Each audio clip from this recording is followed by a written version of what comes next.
Dans un climat très tendu dans la sous-région, le capitaine Ibrahim Traoré se prononce sur les narratives trompeuses des médias internationaux tels que Jeune Afrique, RFI, France 24 et consorts lors d'une réunion avec les forces armées burkinabées. Écoutez très attentivement et n'oubliez surtout de commenter, liker et vous abonner.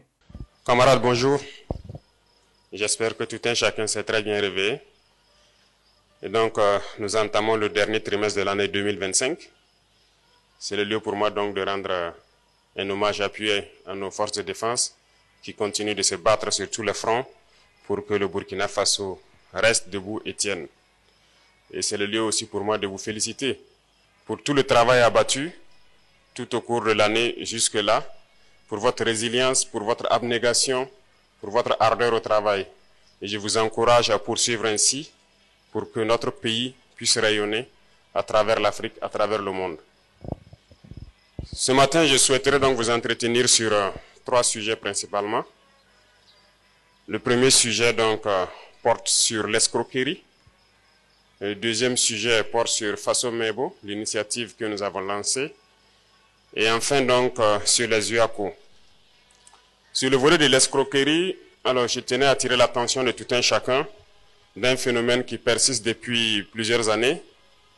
Il s'agit d'individus, pour certains, qui se baladent donc à travers le pays, souvent chez des opérateurs économiques, souvent même chez certaines personnes qui viennent pour investir au Burkina Faso.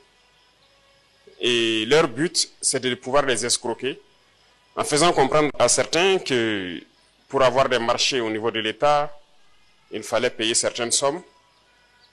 Certaines personnes venues investir au Burkina Faso se voient escroquées par les mêmes faits. D'autres aussi se promènent, font comprendre donc à des Burkinabés qui souhaitent avoir des audiences et qui les monnaient, qui les escroquent, qu'il faille payer de l'argent pour avoir des audiences, soit à la présidence ou même dans certains ministères. Alors je tenais ici à attirer l'attention des uns et des autres. Et comme nous le disons, nous sommes en révolution et ce sont des choses qui n'existent plus au Burkina. Il faut que tout un chacun comprenne que pour avoir un marché, il faut se mettre dans les règles, travailler en bonne et due forme pour avoir son marché. Il n'est pas question de payer 5 francs à qui que ce soit pour pouvoir avoir un marché. Ce sont des pratiques politiciennes anciennes. Mais vous voyez, c'est resté ancré dans les gènes de certains et ils se font escroquer. Résultat de course, ils fatiguent nos gendarmes et nos policiers dans des enquêtes permanemment pour retrouver ces individus qui les escroquent. Pour ceux-là aussi qui viennent pour investir au Burkina Faso ou quoi que ce soit, c'est la même chose. Pour avoir une audience à la présidence ou une institution particulière, je pense qu'il y a plusieurs portes d'entrée. Nous avons le bureau des conseillers qui est là, nous avons le bureau des grands projets, nous avons le service des protocoles. Si vous avez besoin d'investir ou besoin d'informations particulières, vous pouvez vous adresser aux gens. Donc c'est rappeler encore à tout un chacun que ce sont des pratiques qui sont bannies aujourd'hui et attirer l'attention des gens qui ne se fassent plus escroquer. Le deuxième sujet porte donc sur Faso Mebo, qui depuis son lancement a connu un engouement particulier, a réussi donc à fédérer les énergies, à réunir les gens. Dieu merci, c'est tout ce que nous souhaitons, que les gens puissent s'unir et construire notre pays. Mais beaucoup de gens, à l'intérieur comme à l'extérieur, des Burkinabés de la diaspora et aussi les amis du Burkina Faso, ont souhaité contribuer à Faso Mebo, mais ont eu des difficultés parce que jusque-là, Faso Mebo ne prend que des choses en nature. Alors, j'avais demandé un travail donc au niveau du Trésor qui actuellement est terminé. Il s'est agi pour nous de créer donc au Trésor, pour chaque région, un numéro de compte pour que les gens, partout où ils sont, puissent contribuer pour leur région. Il s'agit de la plateforme Faso Arzaka, où nous avons fait créer donc des fenêtres pour que chaque région puisse avoir une fenêtre particulière pour que les gens puissent contribuer. Ça sera de façon très transparente, de sorte que si les gens le souhaitent, chaque mois, nous devons pouvoir imprimer la liste de tous ceux qui ont contribué avec les montants. Donc, qu'ils soient burkinabés de l'intérieur ou de l'extérieur, pour quelqu'un qui veut contribuer donc pour que sa région puisse connaître des infrastructures, puisse s'embellir pour aider Faso Mebo dans son élan, pourront le faire désormais. Je vais ordonner donc le lancement de cette opération dès à présent. Donc, vous êtes tous invités à contribuer dans vos différentes régions, même si vos régions n'ont pas encore reçu leur brigade, mais ça est en route, ça arrive, mais il faut commencer le travail qui peut déjà être fait. Donc tout un chacun de vous pourrait contribuer pour embellir sa région ou pour contribuer donc à construire des infrastructures. Retenons que personne ne viendra donc construire notre patrie pour nous. Ça commence d'abord par nous et je pense que tout un chacun peut faire quelque chose. Le troisième sujet porte sur les UACO, les universités africaines donc, de la communication qui viennent donc de clôturer donc, cette semaine. Un événement qui peut passer inaperçu, mais d'une importance capitale. Nous passons le temps à faire comprendre que la communication est un levier très important et très stratégique, surtout en temps de guerre. C'est à travers la communication que les impérialistes ont toujours détruit l'Afrique. Toutes ces guerres, ces divisions, ces haines qui sévissent sur le continent, depuis l'esclavage jusqu'à nos jours, c'est à travers la communication d'abord. Et ça continue avec le néocolonialisme qui sévit aujourd'hui. Par la communication, ils essaient toujours de nous dresser les uns contre les autres.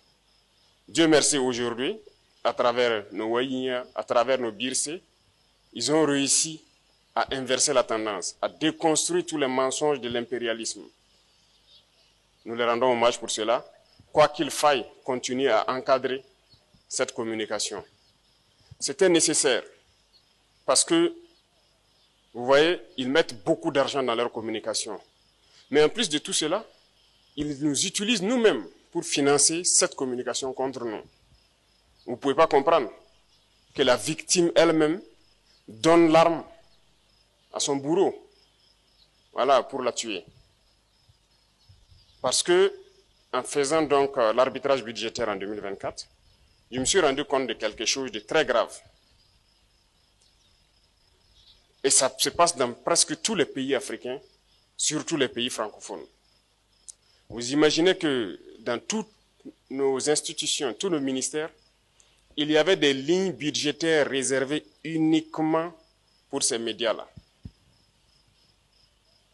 C'est en faisant l'arbitrage que j'ai découvert que dans chaque ministère, dans chaque institution, il y a une ligne budgétaire dédiée à cela.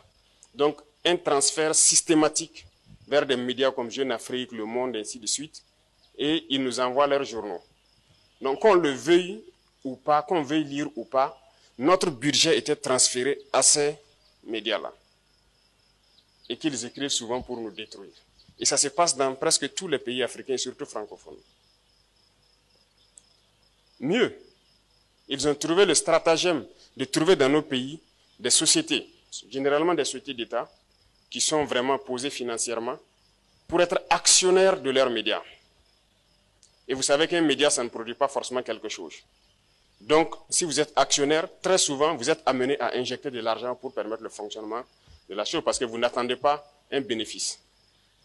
Et là aussi, on vient de le découvrir il n'y a pas très longtemps, avec le nouveau directeur général qui est arrivé dans une société. Il se trouvait que la société au Burkina Faso est actionnaire donc, de ces médias-là. Et au conseil d'administration, donc, il s'était agi de transférer de l'argent, et c'est ce qui se passe d'habitude. Donc, il a pris le soin de rendre compte pour comprendre, et nous avons dit d'arrêter ça automatiquement et de sortir de leur capital. Certes, ils ne pourront pas nous rembourser ce qu'ils nous doivent, mais nous n'allons pas continuer chaque année encore à les verser de l'argent. Au Burkina Faso, par exemple, c'est la LONABé qu'ils avaient ciblée. Et c'est la LONABé qui était actionnaire donc, au niveau d'un média comme Jeune Afrique. Donc, il va de soi que ces médias-là soient foncièrement contre nous. Ils ne pourront jamais parler bien de nous et nous n'allons pas permettre à ce que nous-mêmes, nous continuions à les alimenter. Et ça se passe dans beaucoup de pays. Et ce serait bien que tous les pays africains se réveillent et que nous arrêtons cela. Ils passent par plusieurs manières, en faisant du chantage à des États, à des chefs d'État, à des opérateurs économiques qui versent de l'argent chaque mois ou chaque année pour qu'ils parlent bien d'eux. Il faut que nous revenions à de meilleurs sentiments, si je peux dire. Il faut que les Africains comprennent que ces gens, ils font tout à travers la communication pour nous détruire. Et à un moment donné, il faut dire stop et reprendre le relais nous-mêmes. Voilà pourquoi plusieurs fois j'ai interpellé des communicateurs, des hommes des médias, pour que nous communiquions pour notre patrie. C'est la meilleure chose. Rien que les conflits en Afrique, regardez le désastre que ça fait, il faut que nous comprenions que la communication est une arme redoutable. C'est dangereux pour nous lorsque eux ils communiquent, mais c'est à leur avantage lorsqu'ils communiquent contre nous. Donc il y a un choix à faire. Il n'y a pas quelqu'un qui puisse prendre la parole et dès que vous prenez la parole pour parler, il n'y a pas d'impartialité. Vous prenez parti. Donc, qu'on se dise aujourd'hui journaliste ou communicateur, vous ne pouvez pas être impartial. Il faut que les gens choisissent, soit ils sont pour la patrie ou contre la patrie. C'est un événement très important et nous sommes en train de créer des structures ou des événements où les gens pourront communiquer, continuer de communiquer pour conscientiser la jeunesse, pour réveiller les Africains et que nous revenons à nos valeurs fondamentales et se concentrer, nous unir et travailler pour nos pays. Donc j'invite tout un chacun, partout où nous sommes, peu importe la situation, si nous avons à communiquer, nous devons beaucoup faire attention. Et si nous venons à écouter la communication de certains médias, il faut savoir faire aussi la part des choses, parce que c'est une arme importante. Ils peuvent changer votre manière de voir les choses, ils peuvent vous retourner les uns contre les autres à travers la communication. Donc sur ce, je vous souhaite encore beaucoup de courage pour le trimestre qui est en train de commencer, qui est le dernier, et surtout à mettre les bouchées doubles pour que le budget de l'année 2026 qui va donc se préparer au cours de ce trimestre-là puisse être un budget qui nous permette d'investir de façon optimale pour notre pays. Merci beaucoup à tous. Je vous souhaite une très bonne semaine et que Dieu protège notre chère patrie.